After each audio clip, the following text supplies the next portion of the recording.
Assalamualaikum warahmatullahi wabarakatuh.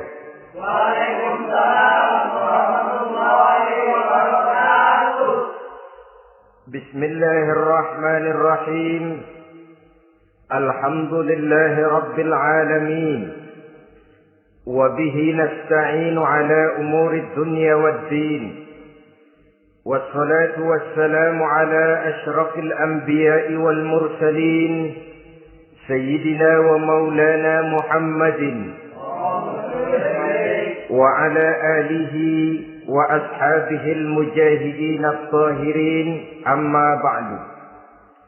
Saudara-saudara kaum muslimin rahimakumullah. Di dalam surah Al-Ankabut ayat 2, Allah Subhanahu wa taala memberikan peringatan, ahasiban nasu ayyutraku ayyaqulu amanna wa hum la yuftanun. Adakah manusia menyangka bahwa mereka akan dibiarkan saja mengucapkan amanna, dibiarkan saja mengatakan kami beriman kepada Allah, wahum la yuftanun, padahal mereka belum diuji lebih dahulu. Ini berarti apabila seseorang sudah berani mengatakan amanna, kami beriman kepada Allah, maka hendaklah ia bersiap-siap untuk menghadapi ujian. Setelah ujian datang, barulah akan nampak nyata kadar dan kualitas keimanan yang dimiliki oleh seseorang. Timbul pertanyaan, mengapa orang yang beriman yang justru diuji oleh Allah Subhanahu wa taala? Logikanya tentu ringan saja, bahwa yang mengikuti ulangan di sekolah tentu adalah anak-anak sekolah. Kalau tidak sekolah, tentu saja tidak perlu ikut ulangan. Makin tinggi kelasnya, makin berat soal ulangan yang diberikan kepadanya. Demikianlah dalam kehidupan beragama. Justru yang beriman, yang mendapat ujian dari Allah Subhanahu wa taala, semakin tinggi nilai kualitas keimanannya, akan semakin berat ujian dan cobaan yang diberikan kepadanya. Nabi kita Muhammad sallallahu alaihi wasallam pernah pula memperingatkan. Beliau bersabda, "Inna asyaddal bala'i al-anbiya, thumma al-awliya, thumma al-ulama, thumma al-amsal fal-amsal, ubtuliyan nasu ala hasabi dinih." Sesungguhnya ujian yang paling berat adalah yang telah diberikan Allah kepada para nabi-nabi. Di bawah itu adalah para aulia, kemudian para ulama, bertahap ke bawah dan ke bawah, diuji setiap orang menurut keteguhan dan kekuatannya berpegang kepada agamanya. Jadi semakin teguh kita berpegang kepada ajaran agama, semakin dekat kita dengan aturan-aturan agama, semakin berat ujian dan cobaan yang datang menimpa kehidupan ini. Maka persoalan inilah yang akan kita bicarakan pada pertemuan kali ini, tentang cobaan-cobaan yang datang menimpa kehidupan kita. Pokok persoalannya adalah surah Al-Baqarah ayat 155. Allah Subhanahu wa taala menjelaskan jenis-jenis ujian yang diberikan kepada kita orang-orang yang beriman. Dalam Al-Baqarah 155 itu Allah Subhanahu wa taala menjelaskan, "Walanabluwannakum bisyai'in minal khawfi wal ju' wa naqsim minal amwali wal anfusi was samarat wa basyyiris sabirin alladzina idza asabathum musibatun qalu inna lillahi wa inna ilaihi raji'un." Walanabluwannakum bisyai'in minal khawf, dan tentu dan pasti kata Allah, kami akan menguji kamu sekalian, kami akan mencoba kamu sekalian dengan sebagian kecil dari rasa takut. Wal ju', rasa lapar, wa naqsim minal amwal wal anfusi was samarat, kekurangan harta, jiwa dan buah-buahan. Ada 5 macam jenis ujian yang dijelaskan di dalam Al-Baqarah 155 ini. Yang pertama, walanabluwannakum bisyai'in minal khauf. Kami uji, kami coba kamu dengan sebagian kecil daripada rasa takut. Setiap manusia terlahir dengan membawa 2 sifat. Yang kontroversi, akan disebut apa seseorang bergantung kepada sifat mana yang lebih menonjol di dalam dirinya. Tiap orang punya rasa berani, tiap orang punya rasa takut. Kalau beraninya lebih besar daripada takutnya, ia dinamakan pemberani.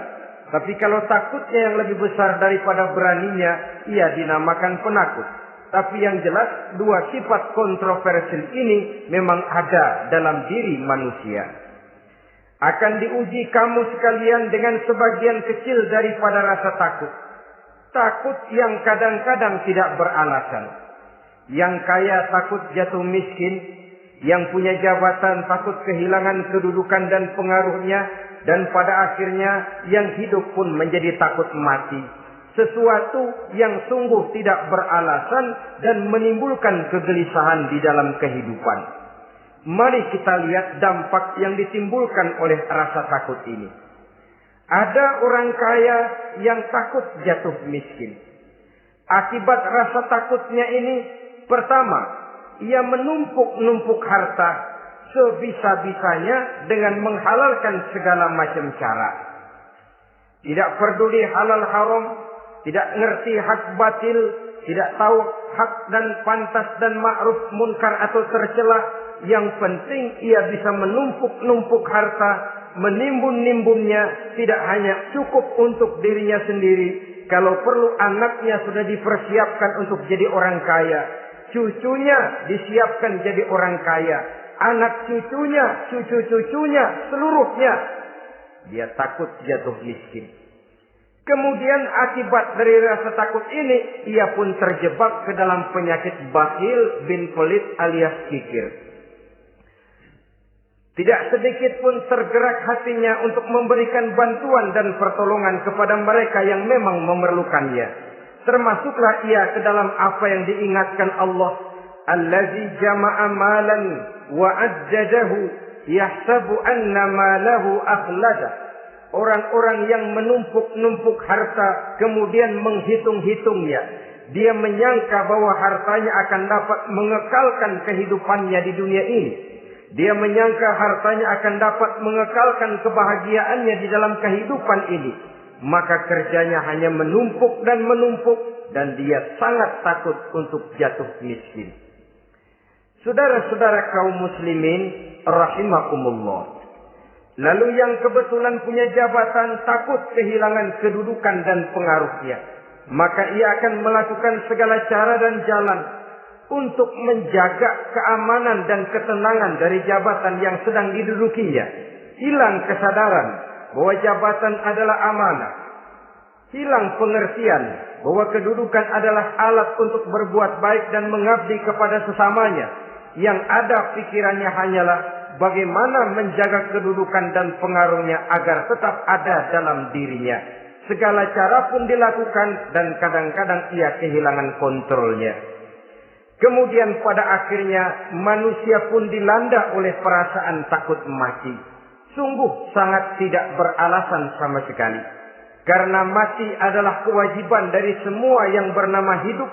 Dan Nabi mengingatkan, al-mautu babun fa kullun nasi dakhilu. Mati adalah merupakan satu pintu yang setiap orang akan masuk ke dalam pintu itu. Bahkan mati sesungguhnya bisa merupakan nasihat di dalam kehidupan kita. Beliau bersabda, taraktu fikum nasihataini, natiqan wa samitan. Aku tinggalkan kepada kamu 2 macam nasihat. Pertama, nasihat yang pandai bicara, dan yang kedua, nasihat yang diam saja. Sahabat bertanya, nasihat yang pandai bicara itu apa ya Rasul? Beliau menjawab, Al-Quran. Kalau nasihat yang diam saja apa ya Rasul? Beliau menjawab, mau. Saudara-saudara kaum muslimin rahimakumullah. Yang kaya takut miskin. Yang punya jabatan takut kehilangan kedudukan dan pengaruhnya. Dan pada akhirnya yang hidup pun menjadi takut mati. Sesungguhnya takut-takut yang sangat tidak beralasan sama sekali. Jika orang kaya takut jatuh miskin, untuk itu kemudian dia menghalalkan segala macam cara untuk menumpuk kekayaan yang tidak akan habis dimakan selama 7 turunan. Kemudian diiringi dengan sifat bakhil, sifat tertutup, sifat berpangku tangan melihat kesulitan dan penderitaan orang lain. Maka sesungguhnya dia tidak merasa bahwa harta merupakan titipan dari Allah Subhanahu wa ta'ala. Bahwa ia merupakan alat dan bukan merupakan tujuan di dalam kehidupan ini. Takut miskin adalah satu penyakit yang mengakibatkan orang lupa diri dan lupa daratan.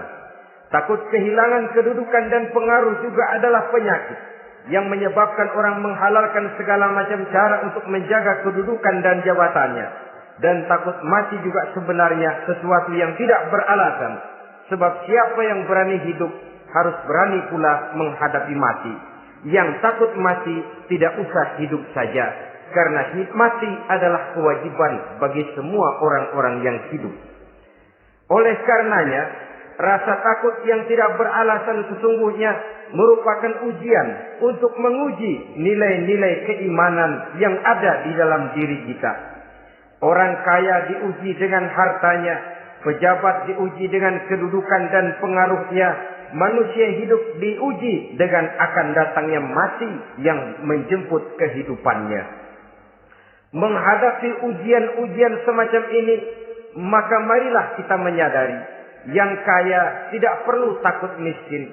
Dari Allah harta itu datang, kepada Allah harta itu akan kembali. Yang punya kedudukan dan pengaruh tidak usah takut kehilangan kedudukan dan pengaruhnya. Karena jabatan sesungguhnya merupakan amanah dari Allah Subhanahu wa ta'ala yang harus digunakan dan dianggap sebagai kesempatan untuk berbuat kebajikan sebanyak-banyaknya. Saudara-saudara kaum muslimin rahimakumullah. Ini bagian pertama dari ujian-ujian yang ada dalam Al-Baqarah 155. Wala nabluwannakum bisyai'in minal khauf. Kami akan uji, kami akan coba kamu dengan sebagian kecil daripada rasa takut. Takut yang kadang-kadang saya katakan sekali lagi sangat tidak beralasan. Akibatnya bisa menimbulkan gejala-gejala yang aneh di dalam kehidupan kita. Saudara-saudara, yang kedua, walju, akan kami uji kamu dengan rasa lapar. Kelaparan belum tentu identik dengan kemiskinan.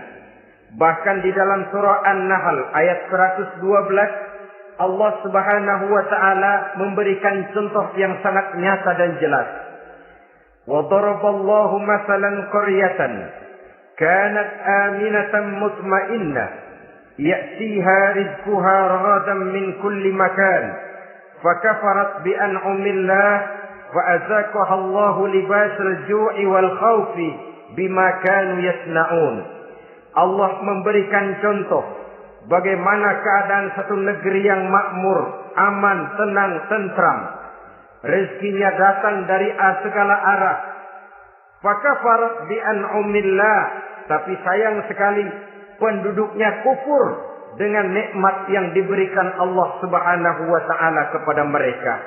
Akibatnya fa'azaqahallahu libasal ju'i wal khauf. Allah timpakan kepada mereka kelaparan dan ketakutan bima kanu yasnaun, sebagai akibat dari apa yang telah mereka lakukan. Marilah kita melihat contoh dalam Al-Quran ini untuk mengadakan introspeksi di dalam diri dan kehidupan kita masing-masing. Adalah satu keberuntungan bahwa kita sebagai manusia dijadikan Allah sebagai khalifahnya di permukaan bumi ini, yang ditugaskan untuk membudidayakan alam mengelola dan mengambil manfaatnya bagi sebesar-besar manfaat di dalam kehidupan kita. Dijadikannya bumi untuk tempat tinggal kita sebagai hamparan di mana segala fasilitas dan kebutuhan hidup kita tersedia. Tinggal lagi kita pandai-pandai mengelolanya. Apalagi buat kita Muslim yang tinggal di persada Nusantara tercinta Indonesia ini. Satu negara yang orang katakan untayan jamrut katulistiwa, yang hijau ranau subur makmur, melahirkan slogan dengan kata gemah rifah loh jenawi toto tentrem kerto raharjo. Negara yang demikian subur, negara yang demikian indah, negara yang demikian hijau ranau ini, apabila kita terkena fakafarat bi'an umillah, kufur kepada nikmat yang diberikan oleh Allah kepada kita, dia tidak akan mendatangkan ketenangan, dia tidak akan mendatangkan kesejahteraan, bahkan akan sangat boleh jadi akan menimbulkan kekacauan, ketidaktenangan dan kelaparan di tengah negara yang subur makmur. Inilah yang sangat menyedihkan. Kenapa ini bisa terjadi? Fakafarat bi'an umillah, orang kufur terhadap nikmat yang diberikan Allah Subhanahu wa taala. Diberikan negara yang subur, makmur, indah, hijau ranau, tapi dikelola dengan cara yang brutal dan membabi buta. Menguras sumber daya alam melampaui sebagaimana yang seharusnya, sehingga memperkosa keadaan alam itu sendiri. Hutan dan belukar yang ditebangi secara liar dan sembarangan akan melahirkan gurun-gurun pasir yang gersang dan tandus. Sehingga dengan demikian maka akan mengakibatkan malapetaka bagi kehidupan manusia itu sendiri. Begitu juga percobaan-percobaan ilmu pengetahuan yang mengundang dan mengandung reaktor-reaktor nuklir akan memberikan luka kepada alam itu sendiri, yang mengakibatkan akan kembali kerugian kepada makhluk bernama manusia. Saudara-saudara kaum muslimin rahimakumullah. Jadi dengan demikian, di dalam satu negara yang subur, hijau, ranau dan makmur, bisa saja terjadi kelaparan apabila kita ingkar, tidak mau bersyukur terhadap nikmat yang diberikan Allah kepada kita. Kita kelola alam ini seenak perut kita saja dengan tidak memikirkan akibatnya di kelak kemudian hari nanti. Kita ambil satu contoh. Orang-orang tua kita dulu pada umur 60 tahun, 70 tahun, kalau dia menanam kelapa, orang lalu bertanya, kakek nanam kelapa untuk siapa nanti? Apa jawabannya? Untuk anak cucu saya. Umur 60 tahun atau umur 70 tahun, ia masih menanam pohon kelapa. Untuk apa katanya? Untuk anak cucu saya di belakang kemudian hari nanti. Orang yang bisa menanamkan sesuatu untuk generasi yang akan datang, itulah orang tua yang bijaksana. Tapi orang yang menanam sesuatu hanya untuk kepentingan dirinya sendiri saja, maka itulah orang yang hanya mementingkan diri sendiri atau orang egois. Tapi lebih celaka lagi, orang yang mau melakukan sesuatu yang akan meninggalkan akibat bagi generasi yang akan datang, akibat yang tidak baik, itulah orang yang aniaya, orang yang zalim di dalam kehidupan kita. Bumi, tempat di mana kita manusia tinggal, bukan satu wujud yang tanpa batas. Pernahkah kita membayangkan cuma satu bumi untuk dihuni oleh 5 miliar lebih dari makhluk bernama manusia, yang kadang-kadang pertumbuhan sarana untuk menunjang kehidupan tidak sepesat pertumbuhan jumlah makhluk bernama manusia itu sendiri. Oleh karena itu kita dituntut untuk pandai-pandai mengelola, membudidayakan alam ini dengan tetap menjaga keseimbangannya, sehingga bahaya kelaparan yang merupakan ujian di dalam kehidupan, insya Allah tidak akan kita temukan di dalam kehidupan kita. Saudara-saudara kaum muslimin rahimakumullah. Ini kelaparan dalam artian sebagai satu bangsa. Bisa juga kelaparan dalam artian dalam kehidupan pribadi daripada manusia. Hidup ini, kata orang, berjalan bagaikan roda pedati.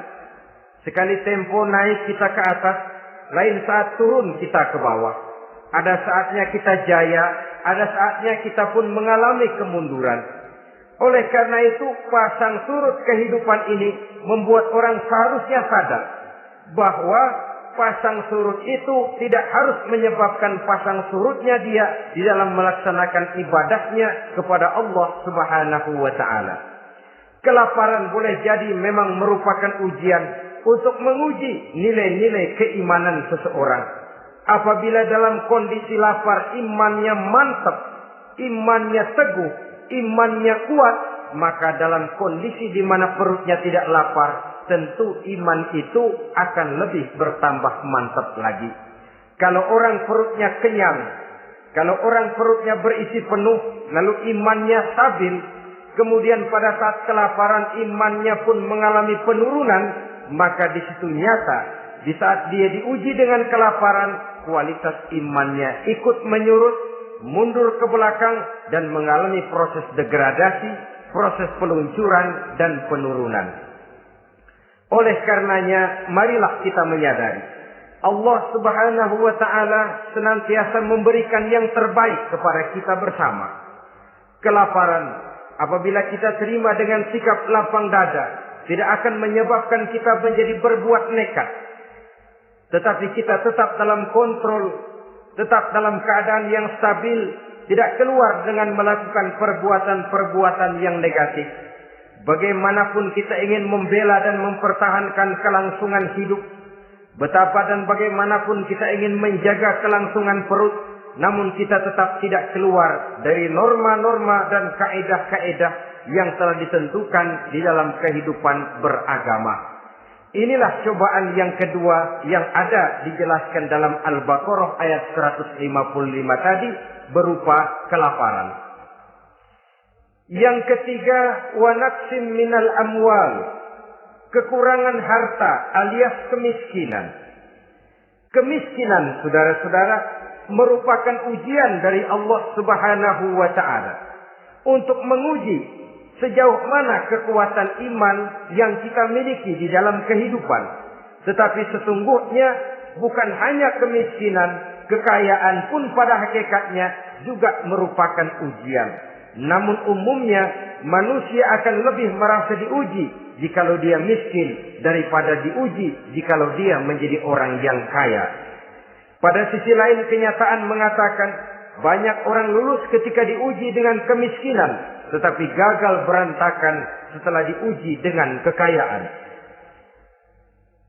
Kemiskinan pun apabila kita lihat dari segi kehidupan bermacam bentuknya. Ada kemiskinan di bidang ilmu pengetahuan. Karena kemiskinan dan kebodohan memang merupakan dua saudara yang seakan-akan sekandung. Yang satu bisa menimbulkan yang lain, tapi paling celaka kalau keduanya sudah berjalan beriringan. Maksud saya, kemiskinan bisa menimbulkan kebodohan, kebodohan bisa menimbulkan kemiskinan, tapi yang paling celaka sudahlah miskin, bodoh pula. Miskin ilmu. Yang kedua, miskin akhlak. Ini lebih parah lagi daripada miskin ilmu. Kalau miskin ilmu orang sekedar goblok bin bodoh alias tolol, maka miskin akhlak ini menyebabkan orang kurang ajar, tidak punya budi pekerti. Sehingga dengan demikian miskin akhlak sesungguhnya lebih bahaya daripada miskin ilmu. Adapun miskin yang kita kenal pada umumnya dan juga yang dimaksud dalam ayat ini adalah miskin harta. Imam Ali karramallahu wajhah pernah memberikan peringatan. Kadal faqru ayyakuna kufran. Boleh jadi kemiskinan mendekatkan orang kepada kekufuran. Dengan kata lain, biasanya kemiskinan bisa membuat orang nekat. Kalau sudah nekat, maka bukan cuma harga diri yang terjual, bukan cuma keluarga yang terjual, bukan cuma nilai-nilai materi yang dimilikinya yang terjual, bahkan iman dan keyakinannya, akidah dan pandangan hidupnya pun tidak akan segan-segan digadaikannya, dijualnya untuk mengatasi kelaparan dan kemiskinan itu tadi. Padahal selalu diingatkan, pandangan dan keyakinan, iman sesungguhnya merupakan insan paling mahal, sesungguhnya merupakan mutiara paling berharga di dalam kehidupan kita. Maka kemiskinan memang merupakan ujian. Banyak orang yang kebal berhadapan dengan segala macam cobaan, tapi pada saat diuji dengan kemiskinan, ia tidak tahan diri, ia tidak sanggup menjaga dan mempertahankan akidahnya, maka akidah yang cuma satu-satunya pun ikut terjual juga adanya. Saudara-saudara kaum muslimin rahimakumullah, mari kita menelusuri bahwa sesungguhnya Nabi menyatakan, ajaban li amril muslim, inna amrahu kullahu lahu khair. Aneh kata Nabi, aku heran kata Nabi, urusan orang Islam ini sesungguhnya semuanya baik.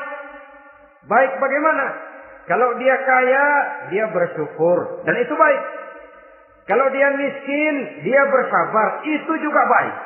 Jadi kaya bagi orang Islam baik, miskin bagi orang Islam juga baik.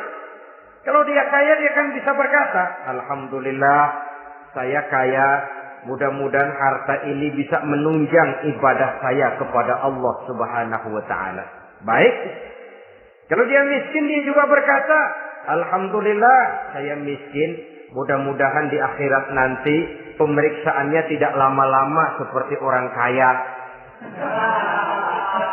Ya kalau melarat yang mau diperiksa apaan? Memang nggak punya apa-apa. Yang kaya boleh jadi pemeriksaannya rada seret, banyak tikutannya. Saudara-saudara kaum muslimin, dua persoalan ini baik kalau kita tidak salah terima. Mana yang lebih baik? Tentu yang lebih baik menjadi orang kaya yang bersyukur.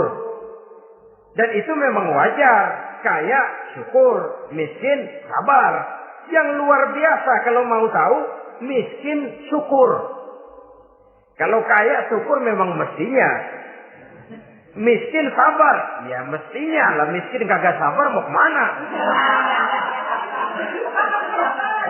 Tapi yang luar biasa sesungguhnya miskin syukur. Syukur bagaimana? Ya seperti saya katakan tadi. Alhamdulillah, mudah-mudahan di akhirat nanti pemeriksaannya tidak lama seperti orang yang kaya. Sehingga kata Nabi, setiap persoalan yang dihadapi umat Islam baik bagi dia. Miskin baik, kaya baik, asal orang tidak salah terima. Tapi sebaliknya, kalau salah terima, kaya lupa diri, miskin lupa daratan. Pada posisi di mana dia sebenarnya tidak bisa menerima kenyataan dengan baik, akhirnya kehilangan kontrol.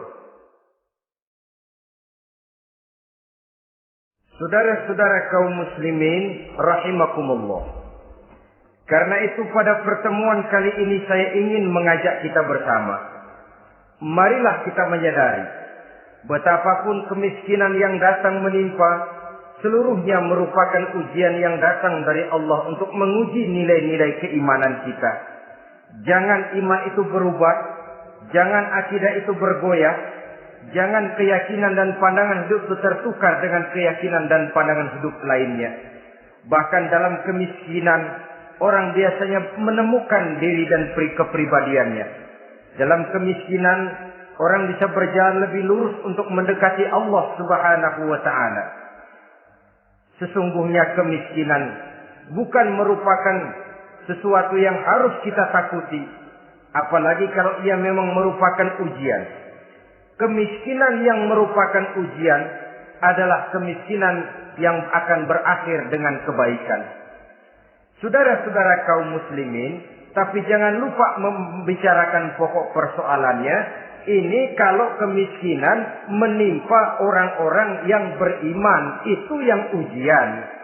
Kalau nggak beriman, melarat, bukan ujian, persekot.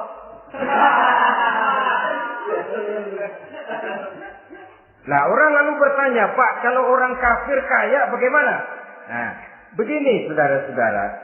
Dalam agama itu ada yang disebut nikmat, ada yang disebut istidraj. Kalau nikmat itu hanya diberikan kepada hamba-hamba yang beriman.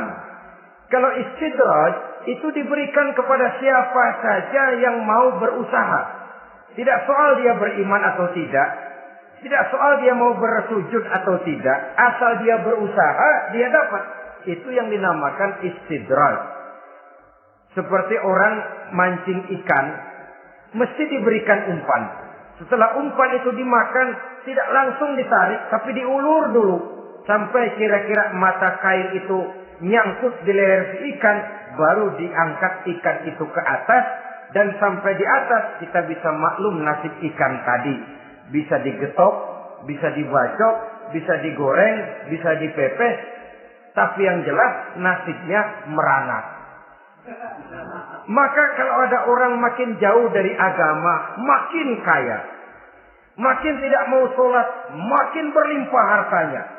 Saudara tidak usah heran, cukup dalam hati saja, ikan lo. Jangan keras-keras, marah dia.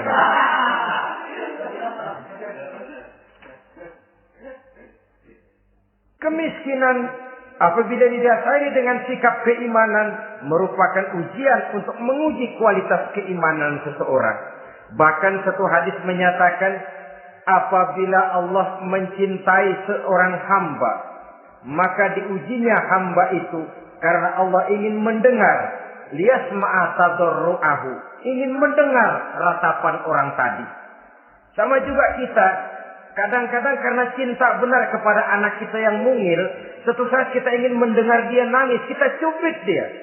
Bukan karena gemes, bukan karena benci, ingin mendengar nangisnya kok indah begitu. Saudara-saudara kaum muslimin rahimakumullah. Jadi jangan sampai ada pertanyaan, saya kan sembahyang rajin banget, kenapa miskin ya? Apabila sekali lagi didasari dengan sikap keimanan, maka kemiskinan merupakan ujian. Dan tentu anak sekolah itu kalau lagi ujian berat, capek, sakit hati, peras keringat, banting tulang, kepanasan, kehujanan, kenikmatan baru akan dia rasakan pada saat terima rapot pengumuman kenaikan kelas. Di situ kenikmatannya terasa. Demikian menghadapi ujian, kita cuma mengeluh. Kenapa ada rasa takut? Kenapa kelaparan? Kenapa kemiskinan? Di balik semua itu, apabila kita sudah merasakan naik kelas, akan terasalah kenikmatannya. Itu ujian yang ketiga. Yang keempat yang diceritakan dalam Al-Baqarah 155, wal anfus ay wa naqsim minal anfus, kekurangan jiwa atau kematian. Saudara-saudara, yang hidup takut mati. Padahal semua makhluk hidup harus berani mati. Bagaimanapun takutnya kita kepada mati, bisakah kita menghindarkan diri dari dia? Bagaimanapun kita tidak ingin bertemu malaikat maut, kemana kita akan lari bila dia datang mengetuk pintu? Bagaimanapun kita ingin menghindar dari pertemuan dengannya, kemana kita akan lari apabila dia sudah datang hendak menjemput nyawa? Karena itu memang ada satu prinsip yang dijelaskan oleh para ulama kita, iskariman au mut syahidan. Mati dan hidup dua hal yang tidak terpisahkan. Oleh karenanya, kalau memang hidup, hiduplah secara mulia. Kalau mati, matilah secara syahid. Hidup mulia atau mati syahid. Jangan terbalik. Hidup sia-sia, mati konyol. Nilai yang tidak ada artinya. Alangkah nikmatnya hidup yang berisi kemuliaan, dan alangkah indahnya mati dalam nilai syahid. Saya ingin menyegarkan ingatan saudara-saudara kepada sikap Nabi Allah Ismail alaihi salam ketika menghadapi keputusan dari Allah Subhanahu wa taala memerintahkan Nabi Ibrahim alaihissalam untuk menyembelih leher anaknya Ismail, yang ini berarti adalah kematian. Ketika datang perintah untuk menyembelih leher Nabi Ismail, Nabi Ibrahim berkata kepada putranya, "Ya bunayya inni ara fil manami anni azbahuka fanzur maza tara." Ananda Ismail, ayah mimpi diperintah oleh Allah untuk menyembelih lehermu. Menurut pendapatmu bagaimana mimpi ini, nak? Laksanakan atau tidak usah? Saya tidak sanggup membayangkan. Anak cuma satu-satunya. Sudah lama diharapkan. Si buah hati, belahan jantung, pelanjut cerita, penerus sejarah. Ketika anak ini sedang lucu-lucunya, turun perintah untuk menyembelihnya. Ya, kalau anak kita banyak, turun perintah potong leher anakmu, mungkin kita bisa pilih yang mana yang rada bandelan nih.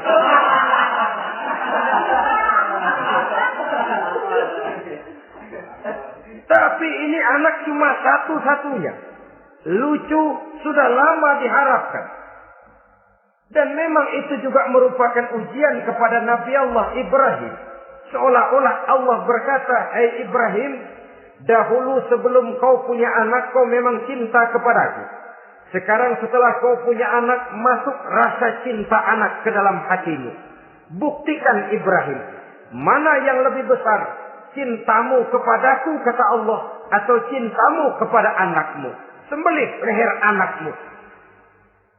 Ternyata kemudian sejarah menyatakan, Nabi Ibrahim cinta kepada Allah, beliau pun cinta kepada putranya. Tapi cintanya kepada Allah lebih besar daripada cintanya kepada putranya. Sehingga ketika turun perintah penyembelihan, itu pun dilaksanakannya, tapi tetap musyawarah dulu. Yakin itu memang perintah Allah, beliau toh mengajak dialog putranya. Ini yang penting dalam kehidupan kita. Dialog. Nah, bapak mimpi diperintah Allah untuk menyembelih lehermu. Menurut pendapatmu bagaimana, nak? Laksanakan atau tidak?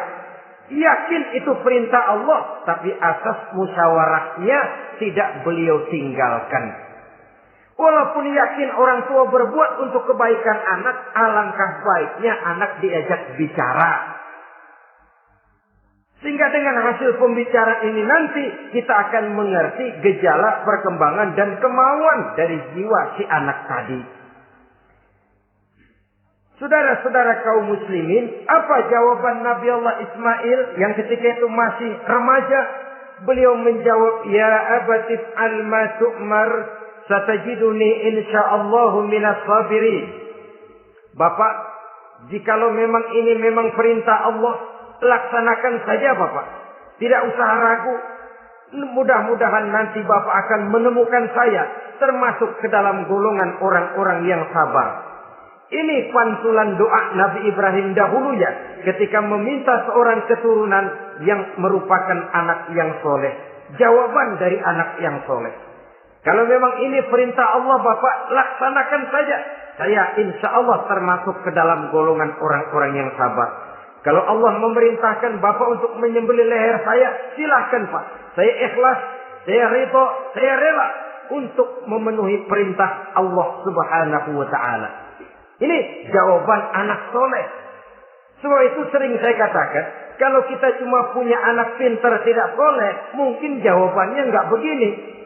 "Nak, Bapak diperintah motong leher kamu, nak. Bagaimana pendapatmu?" Mungkin dia jawab, "Bapak aja yang tuaan, Pak."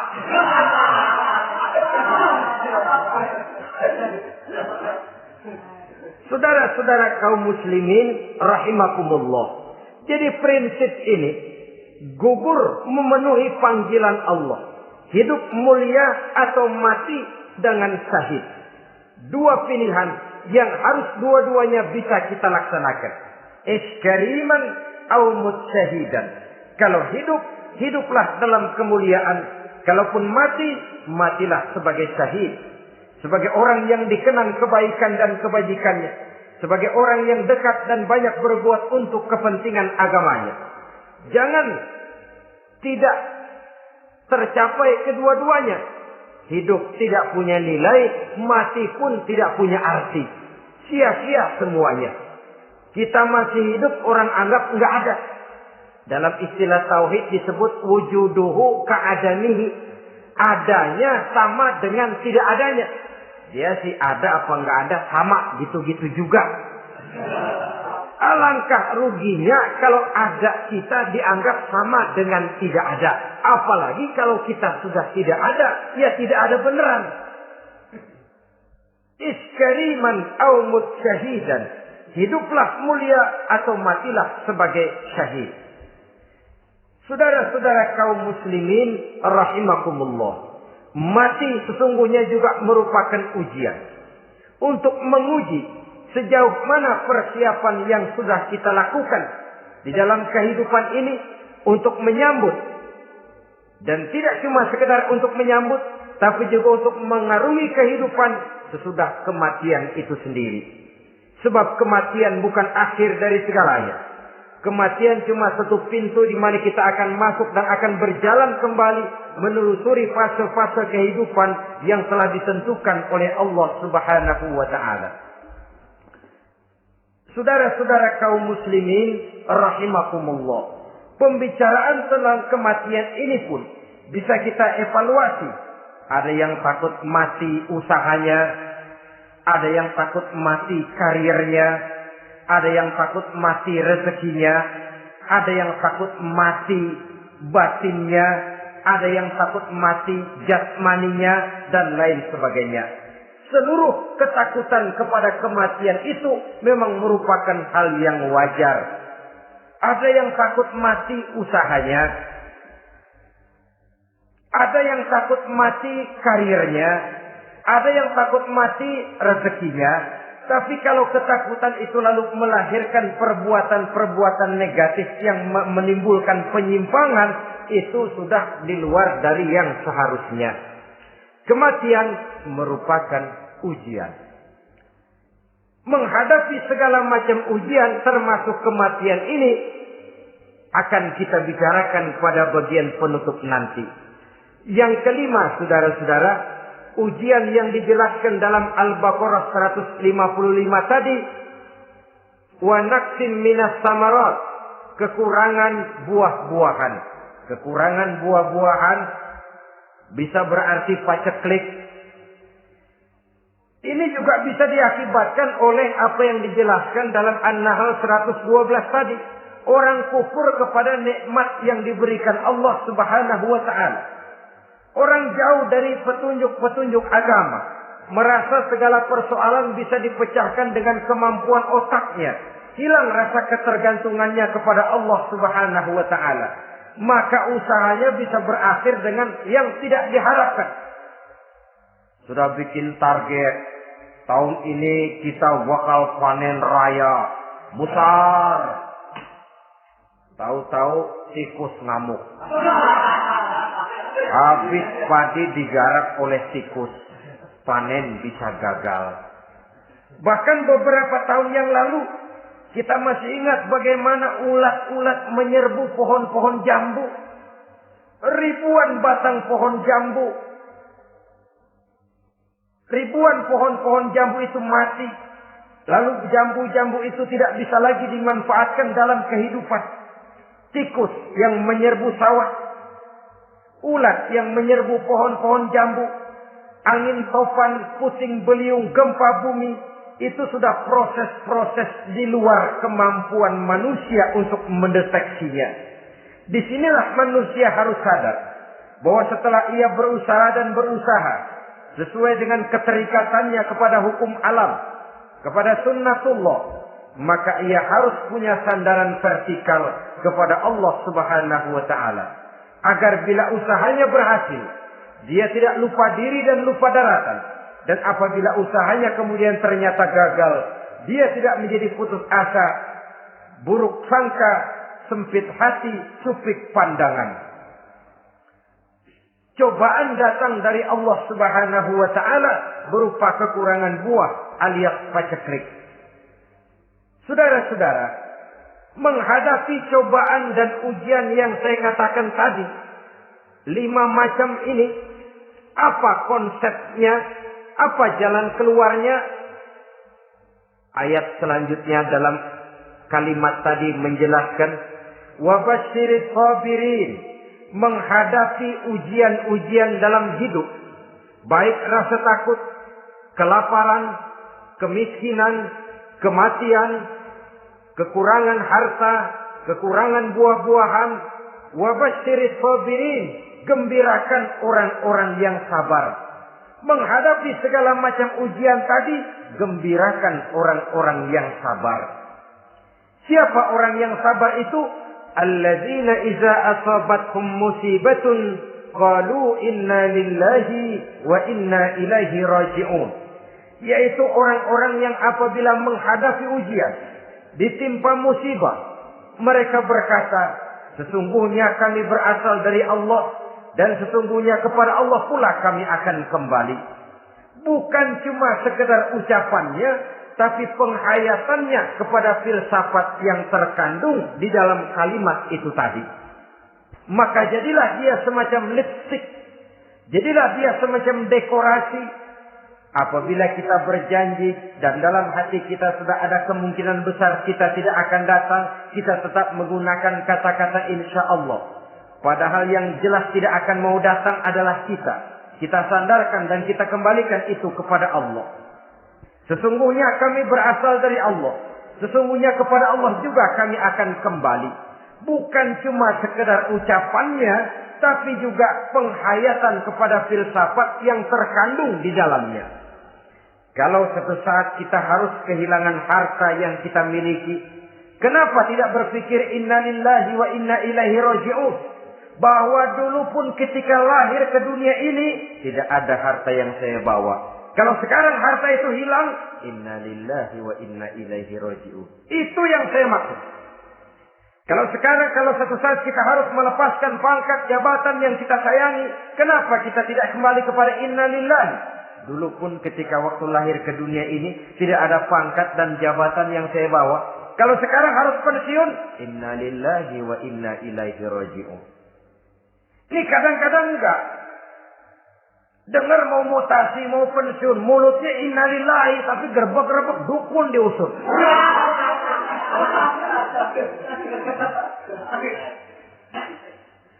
Keluarganya meninggal, mulutnya innalillahi, tapi nangisnya tetap enggak mau berhenti. Bukan cuma sekedar ucapannya, tetapi penghayatan kepada nilai dan filsafat yang terkandung di dalam kalimat innalillahi itu. Sesungguhnya segalanya saja berasal dari Allah. Segalanya saja akan kembali kepada Allah Subhanahu wa ta'ala. Kalau ini yang kita jadikan landasan, maka sesungguhnya menghadapi berbagai ujian ini, kita tidak akan salah tingkah. Tidak akan salah tingkah, tidak akan salah sikap. Kalau sudah ini dasar dan fondasi yang menjadi landasan tempat di mana seluruh cobaan datang bertumpu, segalanya datang dari Allah, segalanya akan kembali kepada Allah, maka betapapun bertumpu ujian datang menimpa, rasanya tidak akan lagi membuat kita goyah, karena fondasi tempat kita berdiri sudah demikian kokoh dan kuatnya. Dan fondasi itu inna lillahi wa inna ilaihi raji'un. Segalanya datang dari Allah, segalanya akan kembali kepada Allah Subhanahu wa ta'ala. Keyakinan ini memberikan kelapangan jiwa. Dari kelapangan jiwa, maka akan tertuang ketenangan dan ketentraman. Jauh dari stres, jauh dari darah tinggi, jauh dari bingung, jauh dari rasa takut. Segalanya sudah kita kembalikan kepada Allah Subhanahu wa ta'ala. Saudara-saudara kaum muslimin rahimakumullah. Oleh karenanya, ini jalan keluar dan inilah orang yang sabar. Yaitu orang yang mengembalikan segala persoalan bahwa segalanya datang dari Allah, segalanya akan kembali kepada Allah. Bukan sabar dalam pengertian kita sehari-hari. Sabar, maaf ya, dalam pengertian kita sehari-hari biasanya orang yang sabar yang gak banyak tingkah. Diam. Gak salah apa-apa, kepala dikelepak. Diam aja. Ente nggak salah apa-apa dikelepak diem ya. Gue lagi sabar. Diem loh. Rasanya ini sih, kalau sabar macam ini yang kita punya, boleh jadi kita akan tertindas terus. Sebab itu pada penghujung surah Al-Asr Allah menggandengkan antara tawasau bil haq dengan tawasau bis sabr. Kebenaran dan kesabaran dua hal yang memang tidak boleh terpisahkan satu dengan yang lain. Kalau kita benar, kita harus sabar. Kalau kita mau sabar, harus karena benar. Apabila kebenaran satu prinsip, maka kesabaran adalah satu strategi. Prinsip yang tanpa strategi bisa membuat kita tidak akan mencapai tujuan yang kita harapkan. Artinya, kebenaran tanpa kesabaran membuat kita mudah dipatahkan orang, tapi kesabaran tanpa kebenaran akan membuat kita diinjak terus oleh orang lain. Karena itu, kalau yakin kita benar, harus sabar. Kalau mau bersabar, harus karena benar. Dalam hal ini, sifat sabar yang dicontohkan oleh Rasulullah Sallallahu Alaihi Wasallam sungguh memang merupakan jadi panutan. Sepanjang persoalannya adalah persoalan pribadi. Sepanjang pribadi beliau yang dihina. Sepanjang pribadi beliau yang dicaci maki. Beliau biasanya bisa mengendalikan diri. Tapi kalau sudah agama masalahnya, maka beliau pun tidak segan-segan mencabut pedang maju ke medan perang. Bukan untuk memaksakan agama dan keyakinan. Karena agama dan keyakinan memang tidak bisa dipaksakan. Tapi untuk menjaga, membela dan mempertahankan agama dari hinaan, cemoohan dan caci maki orang lain. Yang kita lakukan sebaliknya. Kalau pribadi kita yang dihina, marahnya 17 langit. Tapi kalau sudah agama dicaci maki orang, agama dihina orang, agama diremehkan orang, biarin dah, masih banyak ustaz. Cuma masalah ustadzkah agama itu? Cuma urusan kiaikah agama itu? Tidak. Agama itu urusan setiap pribadi muslim. Ya, dia jadi pengusaha. Ya, dia jadi pejabat. Ya, dia jadi seniman. Ya, dia jadi teknokrat. Ya, dia jadi ekonom. Ya, dia jadi pakar di berbagai bidang. Agama adalah masalah setiap kita.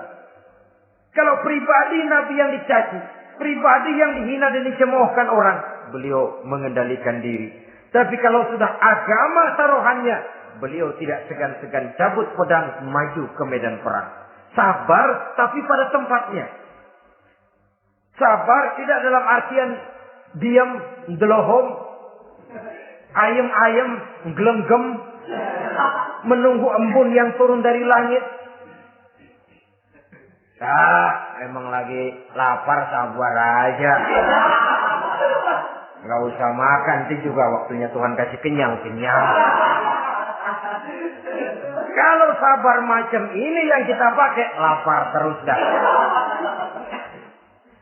Emang giliran sakit, sabar aja.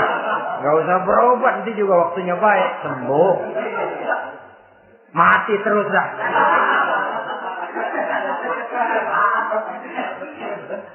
Ya, perkara ada orang sakit tidak berobat sembuh, itu hak Allah. Tapi tidak boleh kita jadikan sandaran, apalagi kalau makom kita dengan Allah masih sedemikian jauhnya.